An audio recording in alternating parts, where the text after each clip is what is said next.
What's good? I'm Kinell, and this is Sinister Cinema, where we get deep into the guts of the stranger side of cinema. Just letting you know with this little bit at the start that we now have a Patreon. Sub up to that and you can get all these episodes early and ad-free, so you won't even see this bit at the start. You get them a few days before the main episodes drop out. We've got some great guests coming up. We've got some studio episodes. We've got some Zoom episodes with some fantastic rappers talking about the films they love and the films that influenced them. We got a lot going on there. Plus, you get some bonus content like film reviews, all that kind of thing. I don't need to explain this to you. You know what a Patreon is. But yeah, it's patreon.com/Kinell Sinister Cinema. So check that out. Peace. Yes, people. What's good? I'm Kinell, and this is Sinister Cinema, where we get deep into the guts of the stranger side of cinema. Kinell Sinister Cinema is brought to you by Forgotten Sons Apparel. Check them out at forgottensonsapparel.co.uk. Forgotten Sons Apparel is a York-based streetwear brand drawing inspiration from alternative culture, tattoos, film, classic TV and cartoons from our childhood. In our own words, if you like our stuff half as much as we do, then we like it twice as much as you. I'm a big fan of this brand and I love the guys who make it. They've supported me for years, way before I was podcasting. They supported me in my battle rap career. You might have seen me rocking some of their garms on Don't Flop and other leagues. I love Forgotten Sons Apparel and I'm urging you all to check them out at forgottensonsapparel.co.uk. Right, now on with the show. Yo, KSC once again back in the studio, and I'm going to kick off with a little plug. Yeah, got a plug for you because we got a little event coming up. Don't Flop is coming to Chester. Yes, a flipping 8-9 years, something ridiculous that I've been deep in this game, nearly a fucking decade at any rate. And I've never flipping had a game on my home turf. Never had a home game. But yes, Don't Flop Chester on the 24th of September at the Love Shack. I'm going to be battling Orwin. He's one of my favourite newcomers that I've been enjoying watching lately. Check out the beatbox battle he did where he had admittedly got smoked by Crumpets and Crow. But, you know, he's a geezer anyway. He could put the odd bar together. I am better though, so he's getting smoked. It's one of those. So yeah, that's Don't Flop Chester. Absolutely delighted to be announcing that one. 24th September. It's an afternoon thing. Kicking off at 1. And the tickets will probably be on don'tfloptickets.com because that's where Don't Flop tickets go. The flyer should be out with a full lineup by the time this public episode drops. Got that? Safe. Okay, with that being said, yeah, obviously, I'm back in the studio at the minute, and it's good to be back. It's very good to be back. And I was away last week, and I was down at Frightfest. Frightfest in London, Leicester Square, at the Cineworld, Prince Charles Theatre, all that kind of thing. Like, I was there for a couple of days. I went down for the Friday and the Saturday, hung around a bit on Sunday. Obviously, our last guest, Marlo, his short was playing, and I stuck around on the Sunday to catch the shorts block, and flipping, it was very, very well received. And it was a really good, consistent shorts block, like sometimes when you get, with a block of short films, you tend to, get, It can be a mixed bag in film festivals, there's a lot of people who haven't necessarily got to where they're going, and next to other people who have got a real vision that's coming through. But it was a really consistent block. There were some fantastic ones. There was one called Legs, about a woman who swallowed a spider, that was particularly good, and another one that I don't remember. One of the maddest things about it is Quentin Dupieux, Mr. Wazzo. We mentioned him on 2 episodes so far. He came up on the episode with Kruger, and Marlo mentioned him as someone that he really, really rates. And the dude walked past me outside the cinema when we came out of the shorts block. I don't know if he was in there for the whole thing, but that'd be quite mad if Marlo was mentioning him on my podcast and then the dude actually ends up watching his film. I didn't realise that Quentin Dupieux's new one was on at Frightfest. There was a lot of stuff on.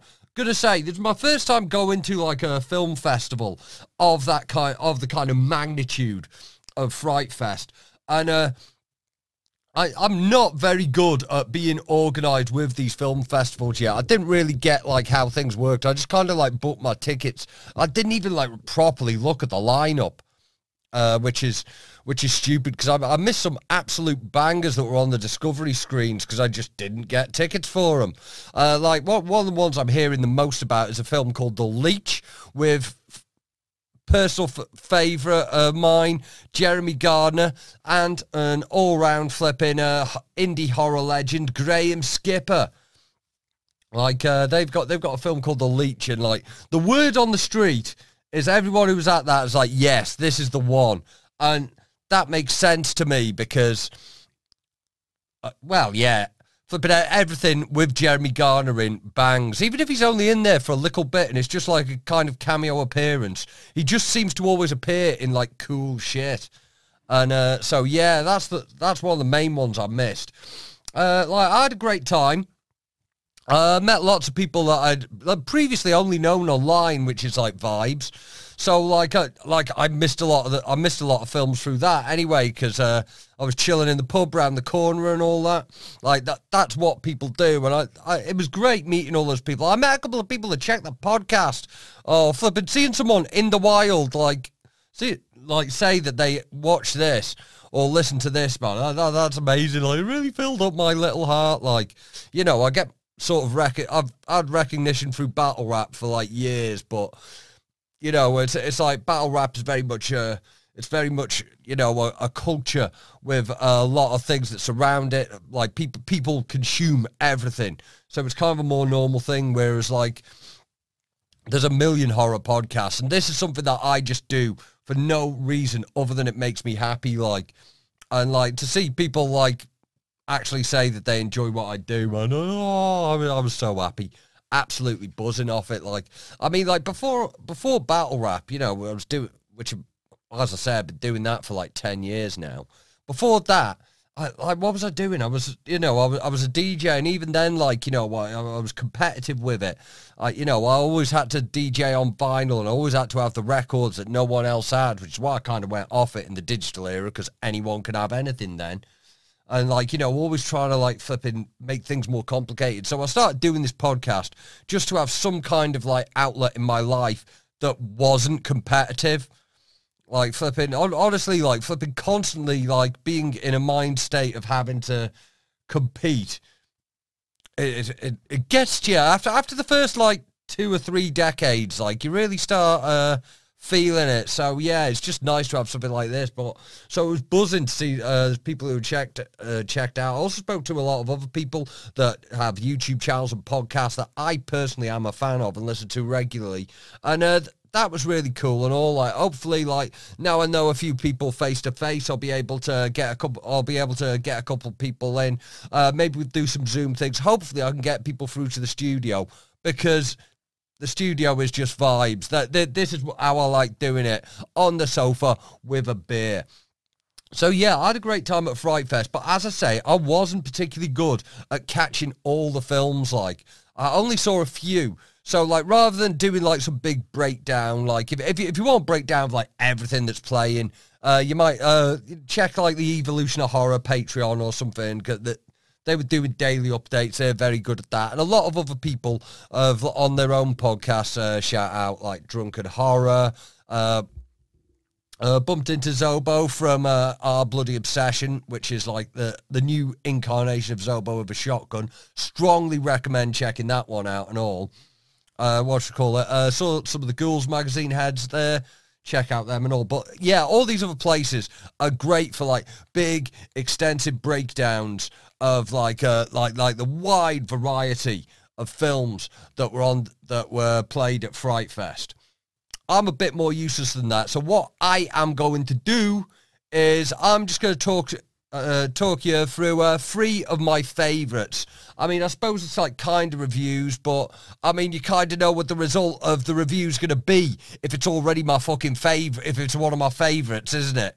So these are just like 3 films that I thought were absolutely fantastic, and I'd strongly urge you to check them out as soon as you can. First one I'm going to talk about is the first film that I saw, which was called Next Exit. When a research scientist makes national news proving she could track people into the afterlife, Rose sees a way out and Teddy sees his chance to finally make it.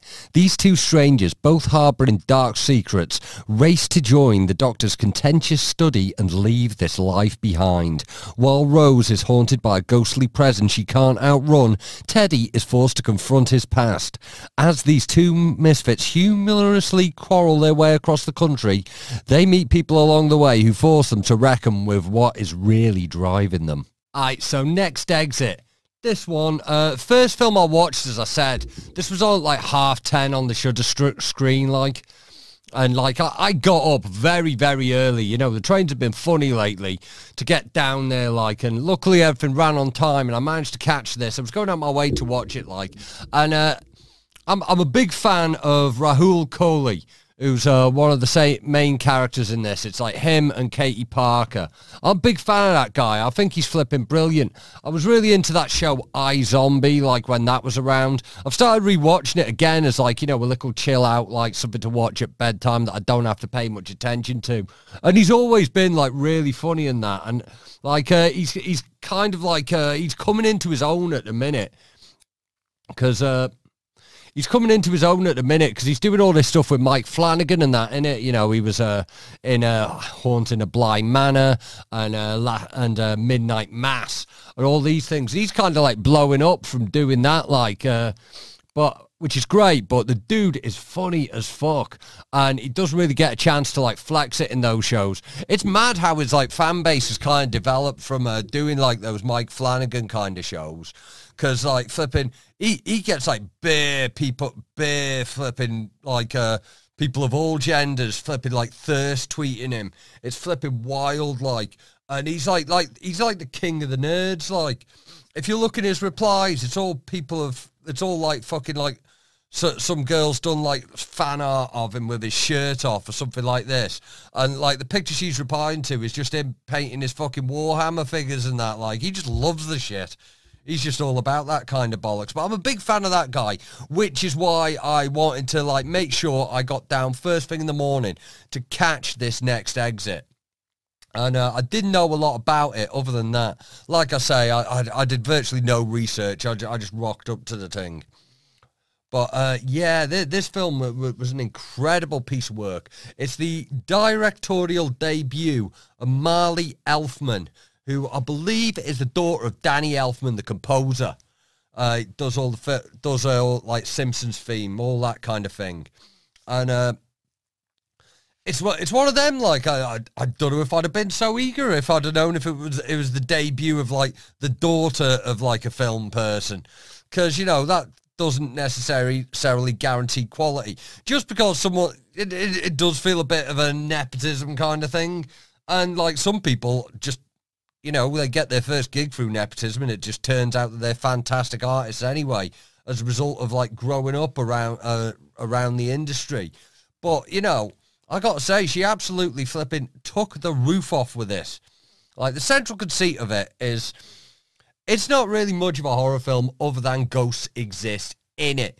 Like, it's pretty much a road trip movie. Right at the start, we're introduced, like, there is scientific proof that ghosts are definitely real.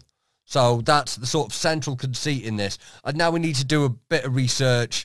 Now there needs to be a bit more scientific research into, like, you know, how you can, like, interact with your family after they die. So obviously some people have got to die. And, well, it's 2022. There's people who want to die out there. One of them played by Rahul Kohli and another played by Katie Parker. And basically they've got like one rental car between them, and they're trying to get across the country from the East Coast to some poncy bit of California. I don't know exactly. Should have written it down before starting this, but I didn't. I don't do scripts. It's all off top on the KSC. But yeah, so, you know, it's one of those. It's like there's a bit of a, you know, they're not too keen on each other when they first meet, like, and you know, sort of them getting to know each other and, like, you know, coming across different people that change the way they look at things. And in the wrong hands, this film could have sucked. Honestly, it could really easily have just been like a dog shit romantic comedy, but that's not what it is like. I mean, for one thing, we spend so much time with the two main characters that this thing is going to live or die by the quality of its performances, and the performances here are fucking pitch perfect, like, from Parker and Coley.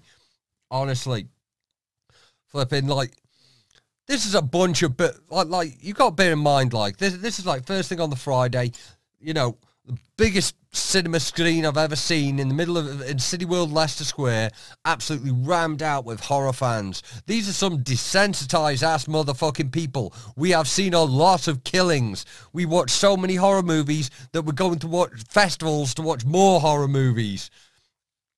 But yeah, and like nearly everyone in the cinema was getting a bit emotion this one. Like, this really got under people's skin. Like it was a week ago now, like, and for, like, people I've been speaking to, yeah, still thinking about that film every day. It's really stuck under us. And, like, flipping, Marley Elfman has absolutely smashed it from a directorial point of view. Like, I presume she must have done a lot of work on concentrating on the performances, and that did mean that it's absolutely excellent for that reason. But as I say, this script could have easily become a bullshit, schmaltzy, romantic comedy pile of bollocks that I would never want to watch, but they've got it right. They got it so right tonally. Flipping, like there's the right amount of genuine darkness to it to create that contrast with the lighter moments to give it some shape and form, which is what it absolutely needed. And they absolutely nailed it. This is certainly going to be like one of my favorite films of the year. Like, I don't know what's going to happen in the next few months to knock it off, like, but incredible piece of work. And I strongly recommend checking it out the second it's available. Okay. So yeah, let's move on to the next one then. Lola. Presented as a recovered film from 1941, a composite piece created by a woman called Martha and her sister, Thomasina. It opens in 1938 with the invention of a machine named Lola in honor of the sister's deceased mother, which can pick up radio and television broadcasts from the future. So Lola, directed by Andrew Legg. This is interesting. I mean, like, it's... For a film to be, like, found footage and set in the 1940s, you're obviously, like, doing something a bit different with it. Apparently they did use, like, I believe there was some mention in the Q&A that they were using some, like, weird kind of camera, some, like, really old school bit of kit. I didn't write down what it was, and I don't know what it was, but it's one of them. And the conceit is, because these two sisters, played by Emma Appleton as Thomasina and Stephanie Martini, amazing name, as Martha. Like, they've got this device that can, like, sort of see broadcasts from the future, and they figured out how to make a camera and film things and record sound. So, like, that's an interesting little setup for a start off. And it kicks off from them, like, being able to get into, like, Bowie and punk and all this kind of stuff, like, in the 1930s. And there's obvious things that you'd think they'd do in these kind of films, where they're gonna, you know, they're gonna cover famous songs. In this case, You Really Got Me by the Kinks and that kind of thing, and become famous with that. But I don't know if you are too familiar with history, but round about, like, the back end of the 1930s, there was a bit of a to-do going on. A bit of a war did involve most of the world. And yeah, so obviously they're going to try and interfere with that, and they're going to do it by, like, isolating where the attacks in the Blitz are going to be. We know about time travel films, we know about affecting the future, and obviously things go tits, and David Bowie doesn't exist, all of this kind of thing. And so we hear music that's Like, the music's by Neil Hannon from the Divine Comedy, which was quite interesting. Because, like, he's a... Imagine getting that as a writing brief. Right, we need some, like, electro pop and, like, something similar to Bowie, but if the Nazis won. That's a hell of a songwriting brief. And I've got to say, he pretty much nailed it. One song has the line, "Do not fraternize with radicals and perverts."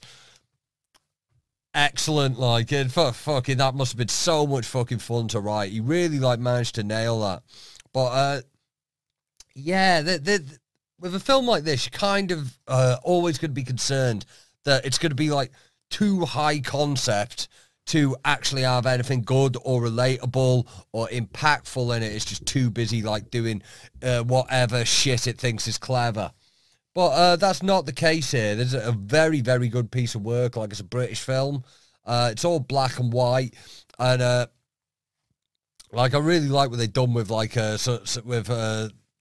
don't know how much of it is, like, sort of post-production effects, because obviously things are quite grainy and film-like, and apparently they did use some weird type of camera.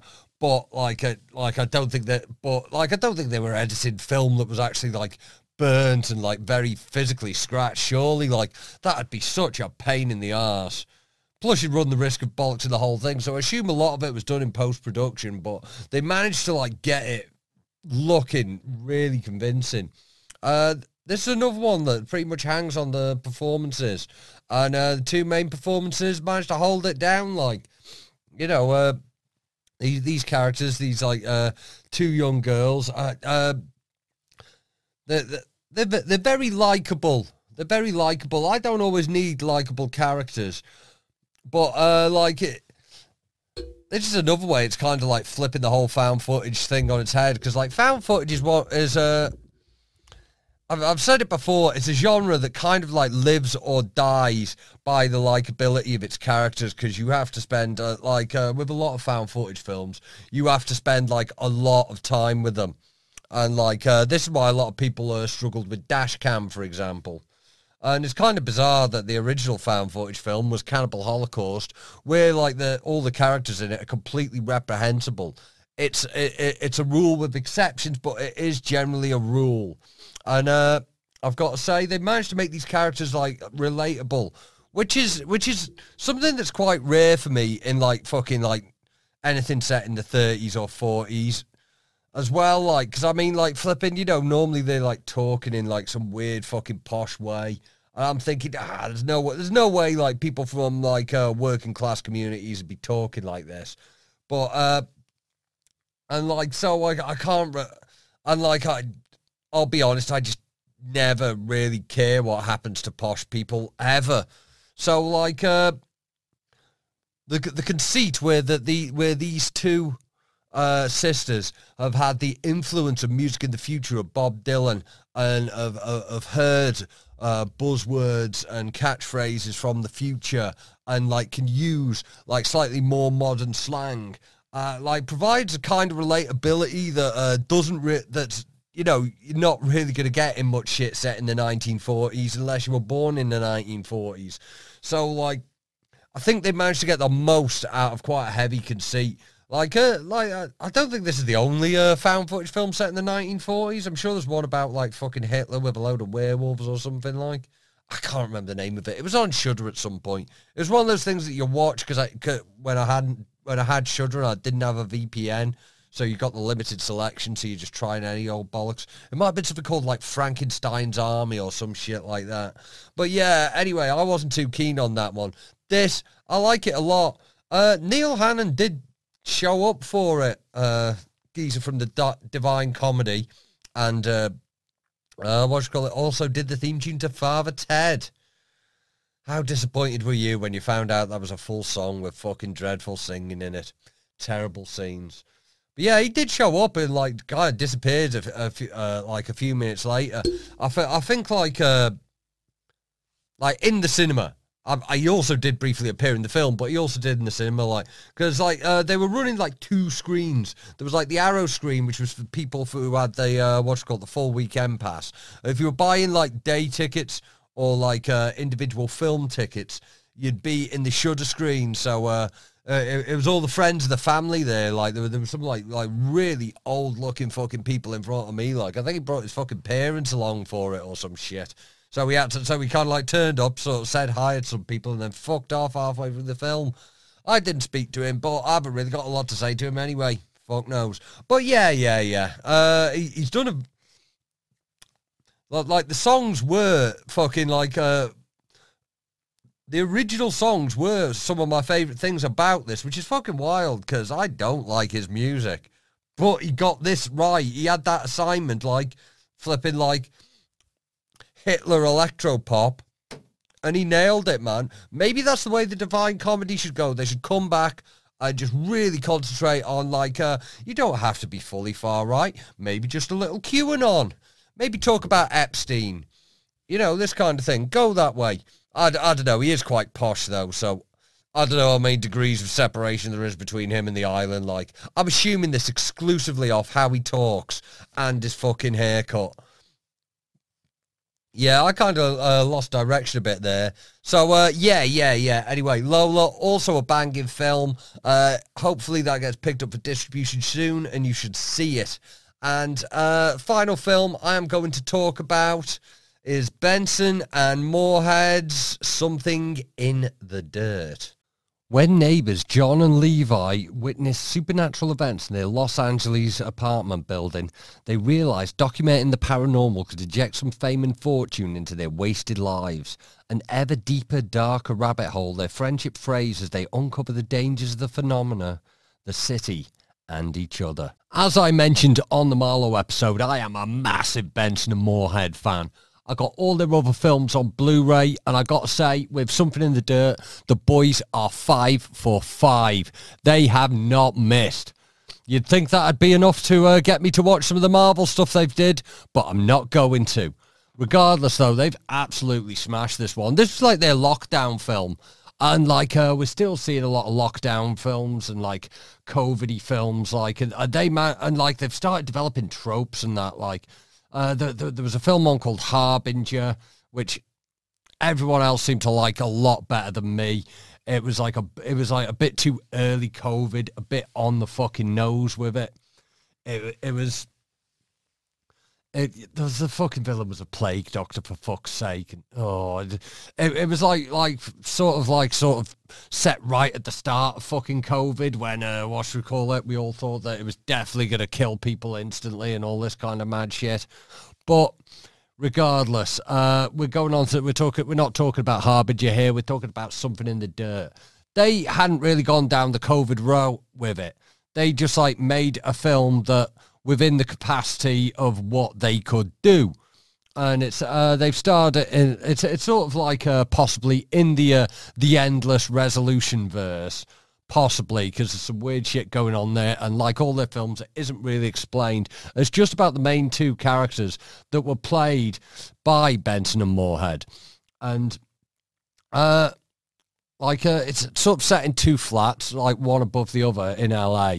And like, I was absolutely delighted to find out that it was their real flats, and they actually do like live in the set on apartments, like on top of each other. You know, they must be just ace mates, like. And yeah, so they've apparently while they were making the film, like, if one of them's on camera, the other one's holding the camera. It was a very, very small production. And it all comes down to, like, the writing and the performances. And they've done an exceptional job there. But what they've also managed to do is keep it kind of visually interesting. It's set in two fucking flats, like mainly one of the other ones. And sometimes they're a bit outside. And they've done a lot of stuff with, like, illustrating stories the characters would tell each other with archive footage and that. And they've always got quite a bit of style to how they do stuff, like the editing and stuff designed to put you slightly, to make you feel uneasy. You know, incredible work on that. And it's amazing how naturalistic these two characters are when they're talking to each other. One guy's like a a gay guy who's like recently divorced. No, I think he was divorced a bit ago or whatever.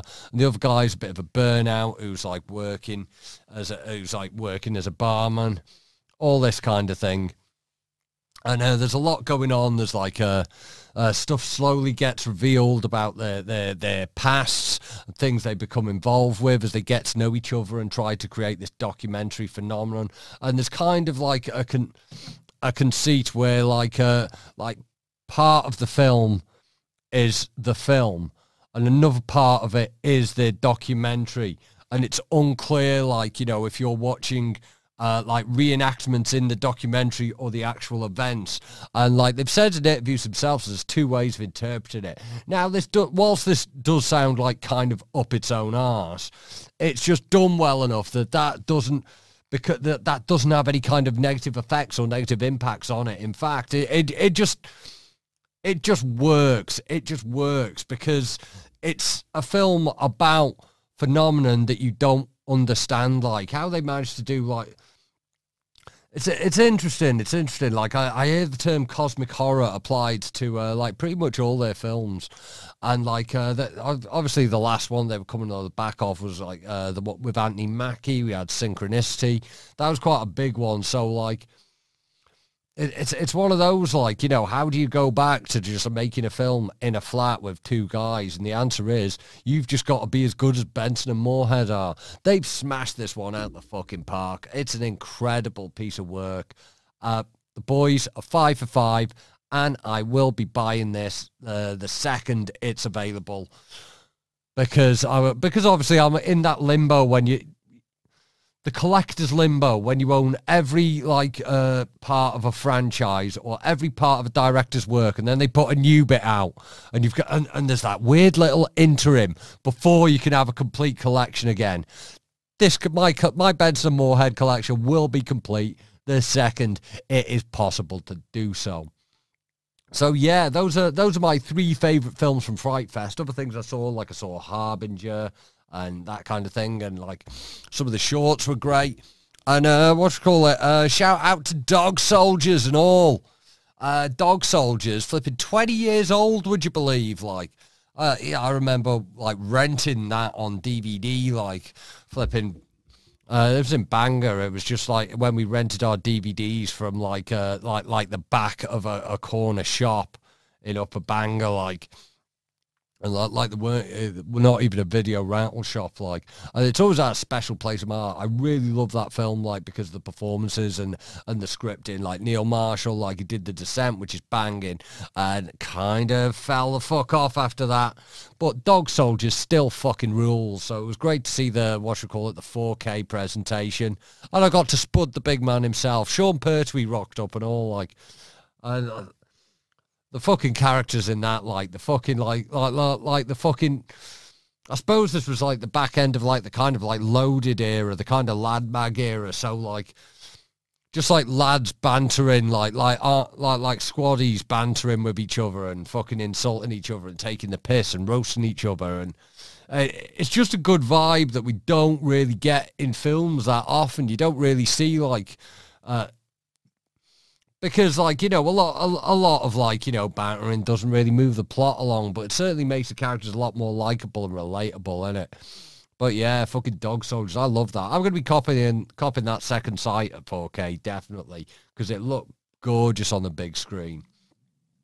But yeah, anyway, so that's this week's KSC, reviewing Frightfest.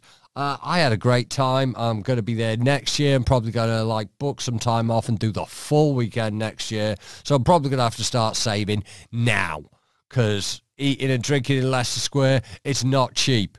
Shout out Jolly B, though, that Filipino place I've always wanted to try, like, that does fried chicken and spaghetti. Mad combo, but I rate it. Anyway, KSC, you know, like, subscribe, flipping reviews on Spotify, Patreon, if you want to give us a little bit of extra support, all them ones. I'm Kinell, safe.